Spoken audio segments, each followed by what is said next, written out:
Now please join me in a warm South Florida welcome for NAWBO National President and Interim CEO, Billie Dragoo.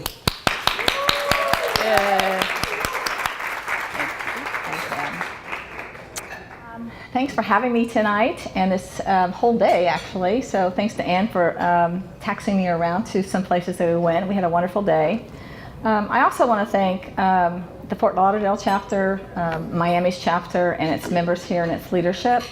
Amazing women here. A lot of your businesses are amazing and they're all different. So thank you for your time and consideration and hearing what we have to say at the NAWBO level in DC and beyond. I also want to thank Rachel Bender for traveling from my wonderful Naples. And Rachel, as many of you don't know, is our chapter account manager at the national level, and she also has a great business. You're going to hear, I'm going to tell you what I'm going to talk about. I'm going to give you a nice, I think, speech that I think that you'll find relevant. NAWBO at the national level, my initiatives this year, you're going to hear about at the boot camp next week, and there's going to be a lot of press around it after that boot camp, and you're going to hear some of these. You're going to hear Young Entrepreneurs Academy, and you're going to hear about MentorCloud.com. The YAY program is an amazing program, and so is the other initiative. And also, NAWBO National has a press release out, and we're going to send this to our chapter leaders for them to get out to their members to talk about this more, because a lot of people don't know about this, including Ann, which she knows everything. So we partnered, and this was announced last December. I'm sure all of you know by now what crowdfunding is. As we all know, traditional lenders with banks are regulated very heavily. So it's very hard for emerging companies to get loans, or companies that you're trying to start within your companies to get loans or venture money. With that said, NAWBO National has partnered with Indiegogo. They've been around for 20 years. There's a partnership with ExactTarget, which is now Salesforce.com, NAWBO National, and Springboard Ventures. And Springboard Ventures is a women-owned venture group, very well known across the country, and they're based in New York and the Silicon Valley. So we're kind of excited about some of these initiatives, and again, you're going to hear a lot more about them. But you're also going to hear a lot about my whole focus with this organization and my leadership role this year, which is double duty. Not only am I the chair, I'm the interim CEO. And I've been crisscrossing the country, visiting as many chapters as I can, and it's all about collaboration for me. And when I say collaboration, we hear the same issues in Indiana. We have Indianapolis has 56 corporate partners, and they all look at the organizations that so many women business organizations are popping up every day. So they look at the ones that they specifically want to support. However, NAWBO Indianapolis, and one of the things I'm trying to create, and I know that you guys try to do it here, is to be collaborative with your individual other women's organizations. In other words, bring those people, fold them into your organization, regardless of what they do. It's all about one voice, one big voice of women in this country. And as long as we can collaborate with our other women business organizations, the better off we are going to be as women across this country to change policy and have a big voice in Washington, D.C. As many of you also know, that you're going to hear a lot about House Bill 5050, the second part of Title IX in 1988.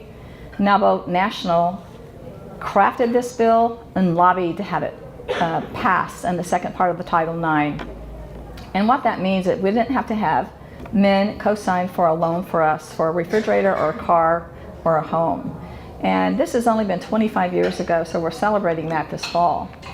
And I'd also like to special thanks to the delegation from Mexico, Lucera. Thank you for this beautiful necklace, and the other people that did the doctor and your business. So thank you for coming and celebrating with us, and we're thrilled that you're partnering with us on a lot of different things. And we visited, and I was sorry I didn't go to Morocco last year, but hopefully I'll be able to come in September to your other major national event. So thank you for everything. But also going back to the collaboration, I just think it's essential that we continue to make sure that we bring in our other sisters and other organizations and fold them into this chapter here in Miami, and then also in Fort Lauderdale and Naples. So I'll get on with my speech. I'm also going to end it with 7 lessons I've learned, and I'm going to pass those on to you, and I hope that you'll get something out of that. And so I'll start my speech, and I can talk forever, as you can tell. So obviously, again, thank you for inviting me to this important occasion. And before I get started, the men in the room, I start my speeches all over the city and country by this. This speech is about women, but I have to thank the men in the room always, because we outnumber you in the country now. However, we need you at that table with us, and we need for you to continue opening doors, because you're not going to ever go away. And so I have had mentors in my, we don't want you to go away. We've had mentors in our life, and I've had mentors in my life that have opened my door. So I always would be remiss without mentioning the support that men give us in our businesses, and the bigger corporations that open doors for us, for the small businesses to come in. So thank you for the men in the room for allowing us and helping us and keep us growing and having a seat at that table. So thank you. I'm excited to be the national chair of NAWBO and the interim CEO. Excited not only by the extraordinary women business owners I have had the opportunity to meet across the nation, but because I have the great fortune of taking the helm just as our country, in fact, just as our world has discovered that we women who create and lead companies are extremely vital to the future of this country. That fact has been broadcast by the head of the World Bank, by President Barack Obama, by Warren Buffett, and by Sheryl Sandberg, and the World Economic Forum, to name just a few. Now, quite frankly, I'm wondering why it took the world so long to stand up and take notice. After all, we have been creating businesses and real jobs faster than our male counterparts for over 2 decades now. And not only do we create profitable businesses that employ millions of our citizens, we do it differently and we lead differently. And in this age of big data and numbers, the numbers show that what we bring in leadership qualities changes everything. When we are in the boardroom, profitability increases significantly, and we lower the risk of fraud and financial mistakes. When we are added to teams, the entire IQ of that team goes up. And right now, our women business owners employ more than 10 million people and generate $1.5 trillion in sales. We know these things as big, bold facts now. And just recently, organizations around the world have declared our next decade the decade of the woman entrepreneur and business owner.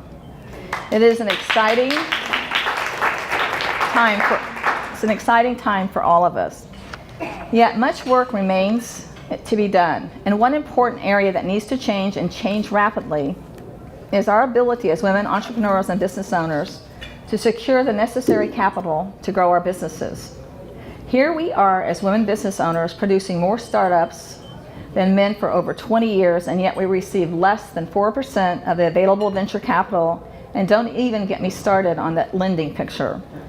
It's still too difficult for a woman to get a business loan, and we still have to rely upon our family and our friends and our own personal assets, even when we show better bottom line results.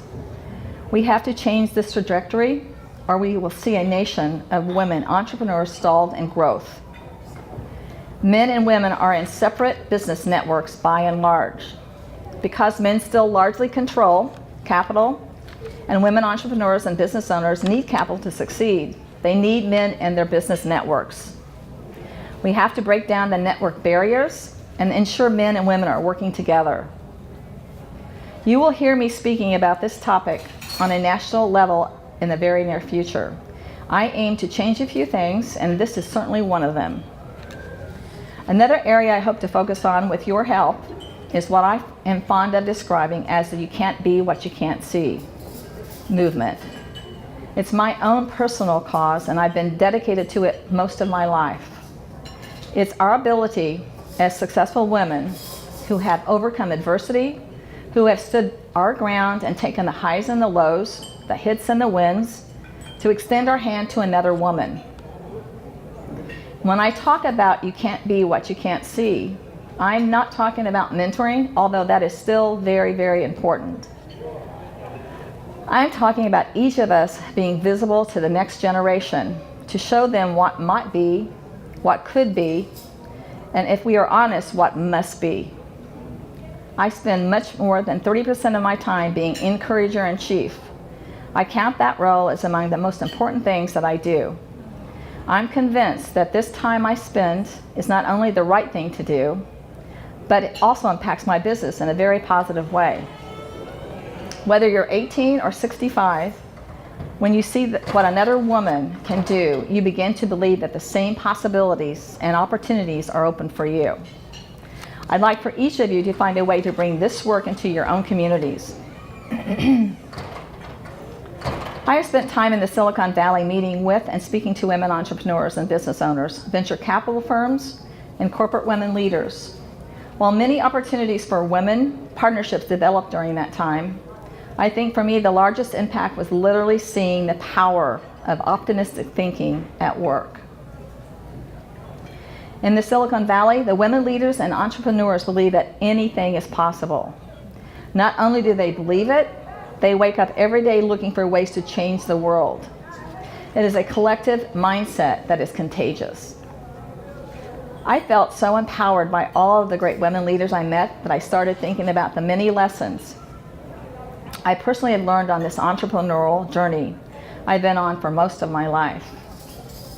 I came up with 7 lessons that I thought might be of value to you, and it is my hope that I might pass along the magical dust I collected in the Silicon Valley. Number 1, hold a healthy disrespect for the impossible. When I started my business, so many people told me it might not work, could be risky, might be a better way, and I started thinking about the collection of no's, the can't be done's, and that we've tried that but it didn't work, moments of my life. And I came to the stark realization that the majority of the big events in my life were deemed impossible by the outside world. The defining moment for me was when I was sitting in my living room with papers spread around me and lists of potential customers, and my ex-husband said to me, "You'll never make it on your own." And I responded quickly. And with a ferocious sense of courage that came out of every cell in my body, and I said, "Just watch me."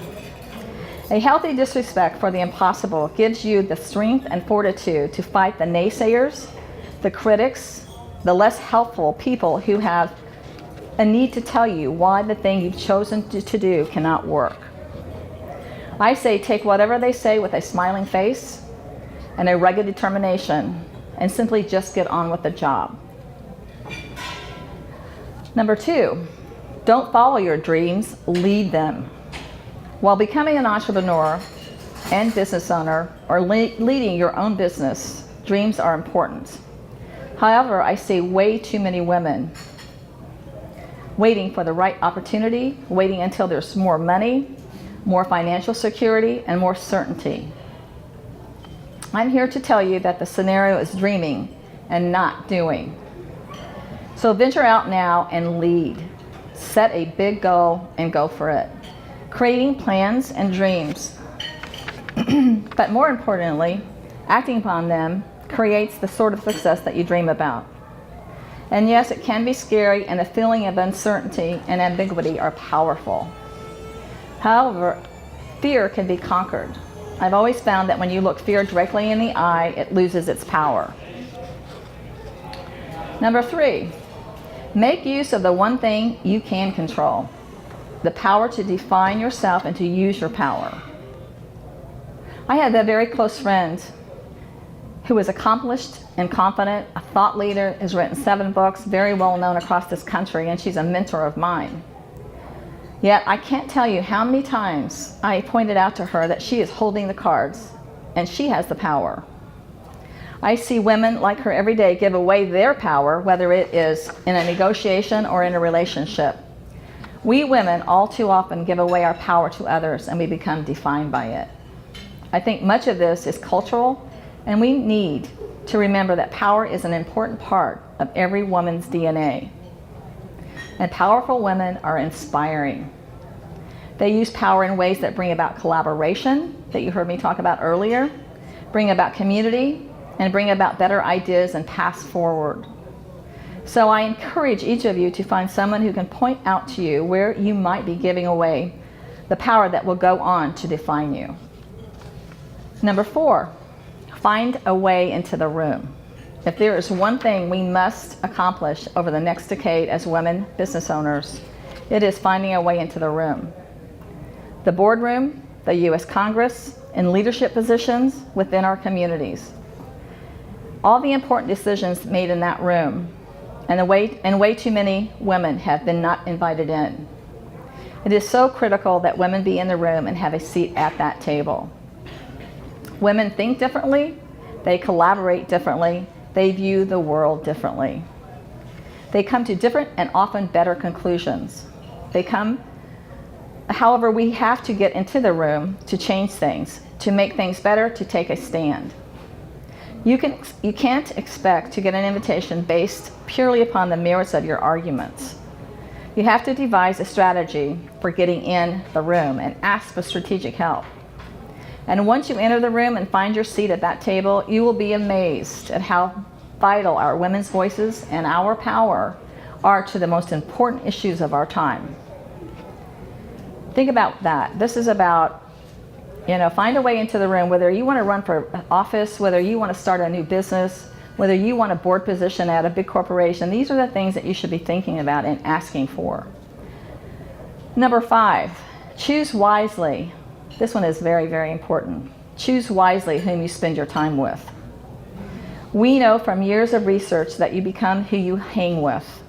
It's a fact. You personally are deeply affected by the people you choose to spend your time with. If you surround yourself with jerks, it's given you will become one. If you surround yourself with a team of critiques and disbelievers, you will lose the self-confidence that you have spent years building.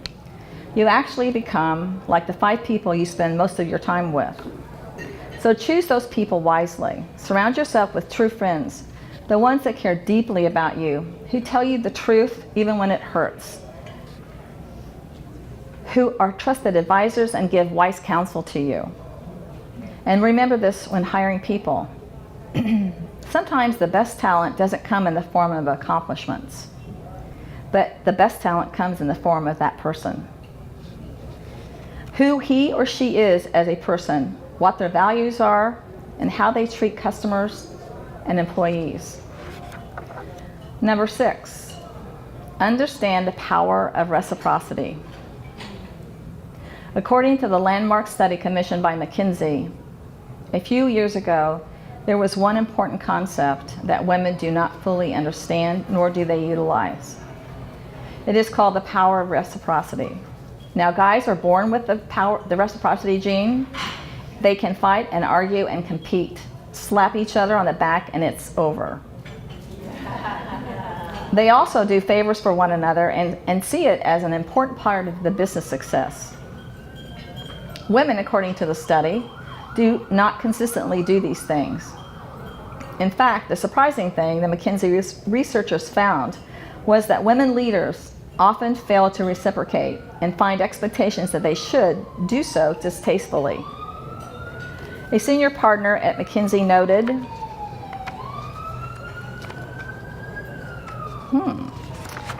that men naturally understand that you must give before you get, but women don't. In fact, we find they often do the exact opposite. Take too many things personally, don't consistently and strategically open doors for other women.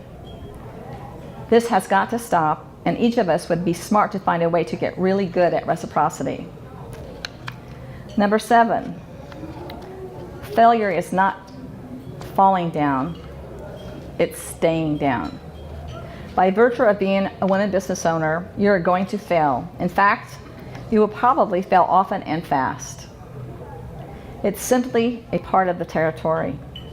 However, failure can break or it can build you.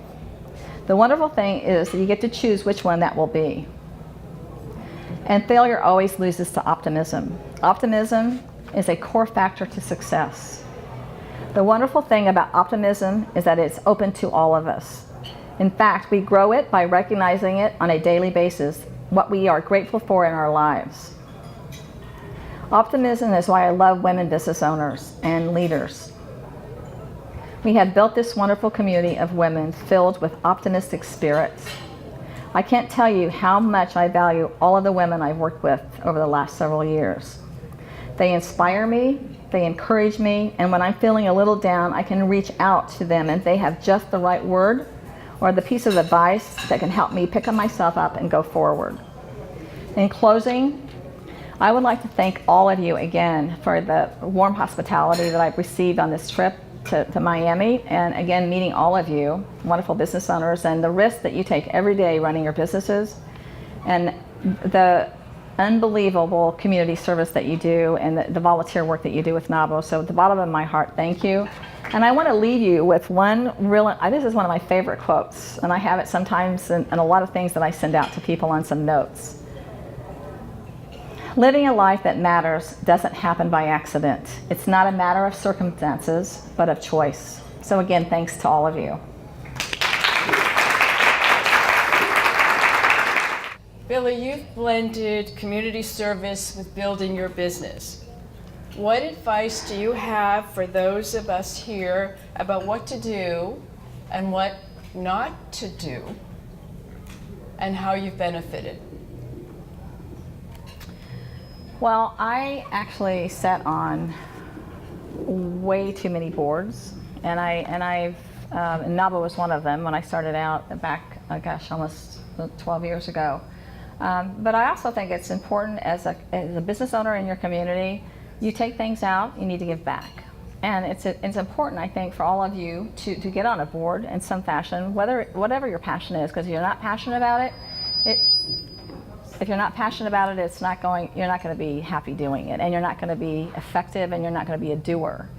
But what I do find out is when you do blend your civic responsibilities or your philanthropic initiatives, that it helps your business. I mean, I didn't go into it doing that, thinking that it's because I had a passion for children and women. I did it because that's what I wanted to do, but also came back to me tenfold.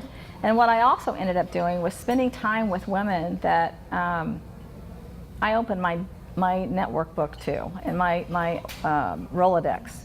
Spent time with them, whether it be an hour a week or 2 hours a month, and it was a lot of those women, and that's one of the reasons I think how we built the chapter in Indianapolis. But I think it's relevant for all of you as business owners to be involved in something small, medium, or large, whether it's I sit on, you name a board. I sit on both chambers, the Department of Workforce Development. I sit on a lot of governor-appointed boards and mayor-appointed boards, Special Olympics, domestic violence, St. Mary's. And this is not all I'm doing right now, but this has been the trajectory of my career as a business owner. I started out with St. Mary's years ago in domestic violence because I'm very, very passionate about that.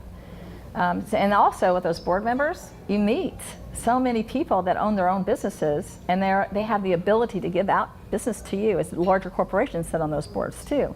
So if you don't sit on a board or do philanthropy or civic responsibilities, I would suggest that you get on one, because it comes back a million ways to you in business. Thank you. We're keen to know what was the most effective strategy you found when you took Indiana from 30 to 270 members, please, and could you give us a broad brush, just in a quick overview of what you did and something that you might advise those of us in South Florida who are trying to build NAWBO or any other organization? Well, I actually, again, to reiterate what I said earlier, I spend a lot of time with other women. So keep in mind that every woman that you touch about your organization, about your business, every person or woman that you touch has another 1,000 people in their network. So, I caution you on one thing, to always be very careful about emails and or what you say to that person. So it's real important, because when you spend time with other women, especially if you're trying to get them involved in your chapter, they go out and tell other people about that. So that's what happened in Indianapolis. But I also had some initiatives. I'm very involved in our MBE and our WBE process in our state. And I ended up going to the legislators and the governor, and I pulled 2 legislators out. I was trying to amend a bill, and nobody would listen to me.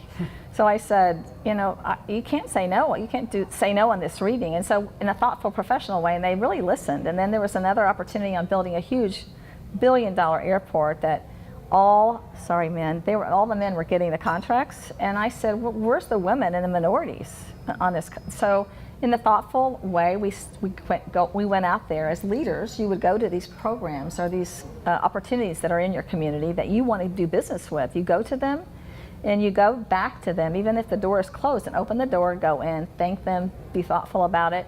And then what happens is it catches on. Your passion about what you're doing catches on, and they start, the corporations, the other women business owners see it, and they want to be a part of something that's evolving. So I think it's about, it goes back to relationships, and it goes about how you approach those relationships. So I think if you, in this community, I had the opportunity last year to meet with a focus group of academia and business leaders and bankers, venture capitalists and angel investors in the Miami area. I understand that most of the businesses in Miami are small. So, you know, one of those things that you guys can do as a chapter is go out and start some of these focus groups and invite those angel investors, invite those academia folks, and invite those, your mayor or some of your legislators to attend, and use NAWBO's brand at the very, that's what I did. I used NAWBO's brand and I embellished it at times. So, you know, NAWBO has a big brand, and we have a lot of things at the national level that you can utilize, and you're going to be able to get those kits out before too long. Thank you.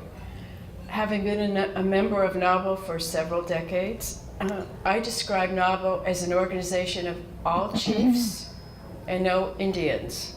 It's not politically correct, but everybody in NAWBO is a boss. What have you learned as a leader that can help those of us in NAWBO and who are leading our own businesses to really work with all types of people? And would you please use a mic because I can't hear you. Okay. So, ask that question again. Okay, we're all chiefs here. Would everyone agree with that? Everyone's used to being the boss. And when you have a board, you have the same thing, only intensified. So you've been a leader of your own company, and you've been a leader at the local level and a national level. What are a couple of takeaways that you can give to everyone here who is a leader about how to get better results working with other people? Well, as you've all heard, that if you're taking a walk in the park as a leader and nobody's following you, you're really not a leader. So I've learned that, you know, I have to empower the people around me, just like your board, just like the president of your company. You have to empower your employees and foster great thoughts with them from a standpoint of, and tell them what a good job they're doing. And as we all know, leadership keeps evolving, and I think that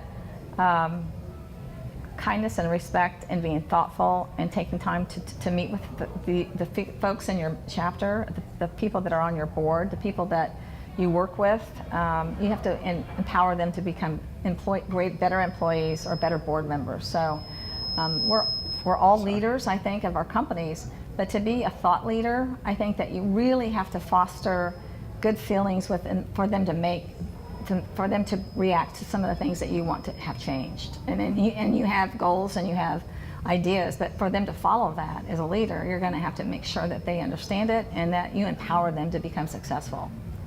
Okay, the last question, and be thinking about your questions, please.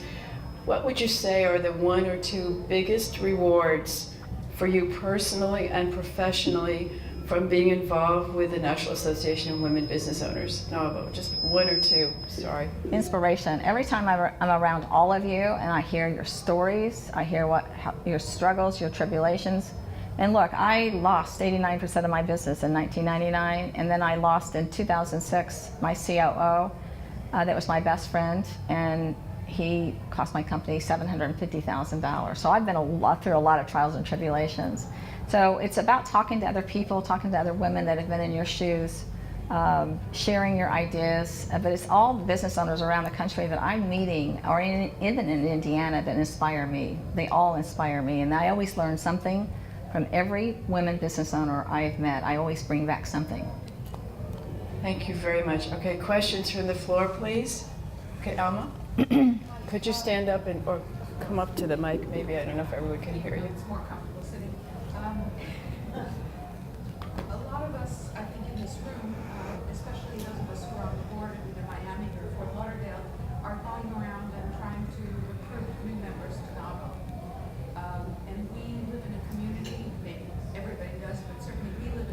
where there's a lot of other groups. And what's the, you know, what are the key words to say to people, oh, why should I join NAWBO? You know, because we get that all the time. Could everybody hear the question? Well, Can you summarize it for the camera? Well, she's asking a little bit what I touched on earlier is, you know, there's a lot of other women's business organizations out there, and how do you compete with that? And the thing I can say is that, you know, you need to use NAWBO's brand. They have a huge brand, and you're not doing that as a chapter. Not you particularly. Our chapters are not doing that. And if you look at, I don't know who some of your women organizations are, but call them up and invite them to one of your meetings. You know, put some of them as advisors on your board. You know, your corporate partners. I met with a potential corporate partner for you all today that I know is going to become one, and they're a big player in this city. Those people that you touch at that corporate level, you tell them they know probably 10 other business owners that they can bring into your organization.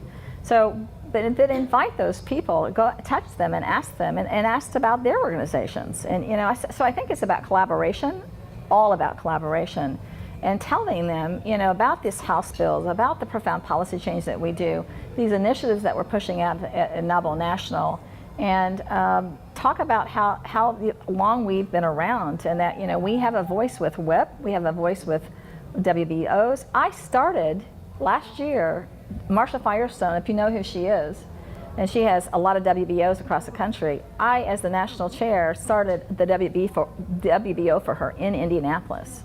So it's all about collaboration, it's all about sharing, it's all about knowledge and sharing that. So I think how you can overcome that is approach them. Approach the ones that you think that are taking away some of your members, and ask them how you can collaborate.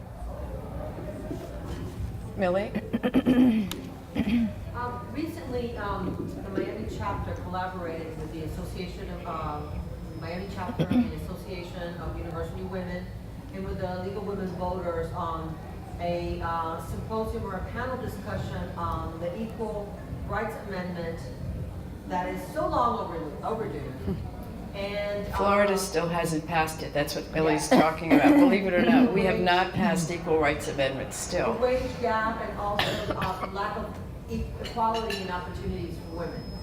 So we have mounted a campaign here. There's those of you who may not be aware, we only need 3 more states to ratify the Equal Rights Amendment. In 1972, when it passed, I was 14 years old. I mean, I am much older now, and I'm still very upset at the fact that it hasn't passed. And what the Congress did, unfortunately, is that it put a time limit of 7 years, and then it extended it for another few years, but the Constitution does not have that limitation. So the 3-state, and I want to be preaching, but anyway, the 3-state strategy is we need 3 states. Florida is one of them. And Florida is very powerful because Florida if Florida goes, we may find 2 other states. And then there are companion bills in the Congress and the Senate to remove that time limitation. Can we get help from the national organization to mobilize the women and the men in the state of Florida so that we can get that? Because right now we're in session and we just need phone calls. We need to get it out of the committee so it passes. It's as simple as that. Well, you know, my suggestion is in our state of Indiana, you know, I have a big reach with some congressional folks across the country. I would suggest in Florida, you go to your congressional folks in your districts. All of you have somebody that represents you, and you keep calling them. You go to them, and then once you can impact the legislators in session, and pull them out of meetings and talk about what NAWBO is doing at the national level, and drop the big names that we know at the national level. We have somebody on the Hill. There's an op-ed that we did that came out yesterday that we're going to send to all of. I told Ann we're going to send to you. These are powerful messages that when the Hill picks it up, these guys listen. So I think, you know, that's another avenue for you, all of you, to get a lot more power in your chapters, is to lobby your legislators and talk with them, invite them to lunch. Talk about the things that NAWBO is doing at the national level and say, do you know this? This is what's happening. You know, you're about profound policy change. I'm about profound policy change. So, you know, those are the things that I talk about in our state and beyond. And another thing that what you're trying to do that with 3 states, California, their governor just passed a law, and you're going to be hearing more about this too, where it's mandatory mandatory that women are on all of their corporate boards. One, is it three? Is it three, Rachel, or is it 2 or 3? In California, if you are a Fortune 500, a Fortune 1000, or Fortune 100, you better be having 2 or 3 women on that board. It's mandatory. So those are the kinds of things that you're seeing happening all over. This state right now has a lot of legislators that I know, and I'm sure all of you know one. Go after them. And they don't want, they know, and this is powerful right now because it's your women are the talk of the town. I mean, what you're going to see is an army of women in waiting. And when I say waiting, they are tired of only the big corporations paying attention to them for their purchasing power, which is, by the way, 89% across this country. They're going to be waiting instead, folding their arms and going, you better pay attention to me for how much knowledge I have, or my thoughts, or about what we need to change with women and policy, instead of just the purchasing power that we can open our pocketbooks to. There's an army of women in waiting on this right now, and it's being talked about all over the country. I would go to your legislators. You want these chapters to grow? There's where you start it too. So this is a call to action, ladies and gentlemen. Please, before you leave, I want to get your phone number so that we can start making those phone calls. And do you know that on NAWBO's, and I think, Rachel, because you're going to see a big blast come out with NAWBO National. Our website's going to change. These initiatives are rolling out. These people are going to be standing up and paying attention to your legislators, your governors, your mayors. When you start talking about these things, I mean, it's just going to be powerful. But I'm thrilled about some of the things that you guys are trying to do. But you also can utilize every state on NAWBO's drop-down menu, which is going to change. Like I said, we need a better website, and you're going to see a better one. But that website, you can drop down each state, and you can punch on whatever county you live in. It's going to give your legislator and what committees that they chair. So you utilize that at the NAWBO level too. You go to the library, do the drop-down screens on who your legislators are, and that means congressional people, state representatives, state senators, and then on the federal level that represent you. It's going to be easy for you to go in there, just start calling them and say, "We have lunch with me, we have dinner with me. Let's do breakfast." Trust me, they'll start paying attention to you because they know how powerful. And NAWBO has a big name. Use their name. I think that's great. Any other questions, please? Yes, please. Stacy and then Crystal. Thank you. Thank you so much for your speech, and especially I love these lists of 7 magical things to do to take you to a new level as a businesswoman. And I really, my interest was piqued in particular by number 6 when you said understanding the power of reciprocity. And I thought of what I read in Sheryl Sandberg's book that took a slightly different tack. And what I'm interested in is your view on that. You spoke about how women often don't see the value of doing the favors that they need to do to get that reciprocity back. And one of the things that Sheryl Sandberg wrote about was the sense that women are often doing perhaps too many favors, and that their giving is viewed as sort of natural, and women are very traditional, and the expectation in general of others, and perhaps women as well, is that they don't need to ask for that favor to be given back to them. So it was a slightly different take, and I'm interested. No, my take on, I know, and I've read Sheryl Sandberg's. Right. In fact, I was with her last year at the PWC in California. I love her book. My reciprocity is about men do a better job with their networks, where they go out and slap each other on the back, and they have an argument in a boardroom, and they knock each other out, and then they go out and play golf. Women do that in a boardroom, and they don't talk to each other for 6 weeks or 8 weeks. And the other thing is, some women, instead of you coming and going out and doing what I've done, and if I can open my network of people and introduce you to people to get business or to get on a board, then I'm going to do that for you. You can just use my name. But women tend to think of you as, I don't know, she's a little cute. Maybe her business will be better than mine. Maybe her business will be more successful than mine if I open that door for somebody else. That's what I'm talking about reciprocity is, extend your hand to somebody else. If you can help someone else get business, if you can help somebody else get on a board, if you can open the door in any other way for a woman, we should all be doing it. And then it's not done enough. That's what I'm talking about reciprocity. Open up your netbook, open up your network, and then impart change and foster those relationships. And it comes back a million different ways to you. They all talk about it. So mine's a little different than what hers is about, not asking for favors. It's about, being kind and thoughtful and respectful and sharing your network with that woman that's sitting next to you. How can I help? How can I impart change? How can I foster that good relationship with you that's going to open a door for more business to come in yours? So that's what I'm talking about. Women need to help each other more and collaborate more. Thank you, Crystal. Thank you, Stacy. You had touched on crowdfunding and NAWBO participating with NAWBO in an effort. Can you speak a little more to that? Because I know I had a do crowdfunding. My network wasn't large enough to actually succeed in the crowdfunding arena. How is NAWBO? Well, we're partnering with them, so you have an opportunity as a business owner to get on firsthand. And if you have a good business and a good business plan, and they look at you, and then you can get on and start raising your money, and then you get on the go-go factor. So let me just tell you this little story. In Indiana, so we launched it in Indiana last year for NAWBO National. And when I go back and talk about less than 4% go to women business owners for venture money, so we have a venture group in Indiana that half the money comes from the federal government, the rest of it comes from angel money and venture money. They were a bunch of men giving out money to a bunch of men. There was nothing going to women or minorities of any kind.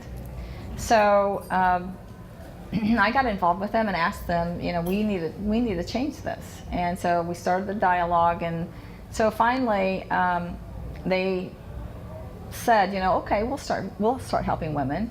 3 women. I mean, one of them is Julie Bambasino, another one's Crystal Graves, and another one's Ashley Bryan. One has an IT platform of Alzheimer's her mom had really bad, she was very bad Alzheimer's patient. And she developed this program, IT platform. And Julie Bambasino had a baby that needed to be tube fed.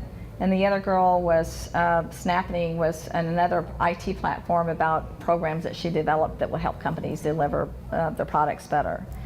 These 3 women, and another woman was called Who's Your Mama, and they had the best Bloody Mary mix I've ever tasted in my life. The Colts, Indianapolis Colts has it on there everywhere. They went to this venture group, not one of them got funded. All 4 of these are on the go-go factor now, and now, Julie Bambasino has got multi-millions of dollars flowing in from venture groups. So what I'm saying is that Indiegogo can be a platform for not just raising $10,000 or $25,000 or $50,000 in 3 days or 7 days or 5 days or a month. It also jumpstarts you to another venture big group, which, by the way, Springboard, if you know who Springboard Ventures are, it's started by 3 women. I mean, they're amazing billionaires now, and we're partnered with them on a national level. So to your point, go online and look at the protocol for Indiegogo and tell them you're a NAWBO member and get on it. And I'm going to introduce you, remember, I told you I would introduce you to a girl that handles the power grid out of Washington, D.C. that started a program that for first responders that she's selling this actually to a lot of the universities, and one of them is majorly in Florida. So what you're doing will go align with what she's doing. So and she's one of my closest friends. I'll introduce you to her. And that, by the way, is an example of what happens in NAWBO. Our relationships are built on friendship and trust, and sometimes we wander into the area that Billie was talking about before because we let our emotions get in the way or things happen, and people drop out of NAWBO or they drop out of our lives because maybe we said something or we didn't say something or we did something or we didn't do something. So I think the point is we need to forgive each other. We're not perfect, and just keep going to try to do the best we can. And NAWBO nationally has all kinds of wonderful resources. It's mostly made up of volunteers like us. There is a very small professional staff, but it's small. Well, and one more thing I would like to add about, number 5 was, surround yourself with, I think that was number 5 really good people. If you want to be mentored by someone, go and ask them. I don't care how powerful they are or how big their company is. Because you can never, what we don't do well is ask for anything because we don't want to be told no. But you can't be told no if you never ask for it. So you need to ask for what you want. And that's in business, or like being a corporate partner today. I just told him what he was going to do. So I'm just saying, it's just you have to ask first, and you have to tell them what you want. And what is it going to be that they tell you no? You just walk away and you go to someone else. But if you want a mentor, ask them to be your mentor, because we all, and mentorship is very, very important, very important. Any other questions? Yes, Jane? I'm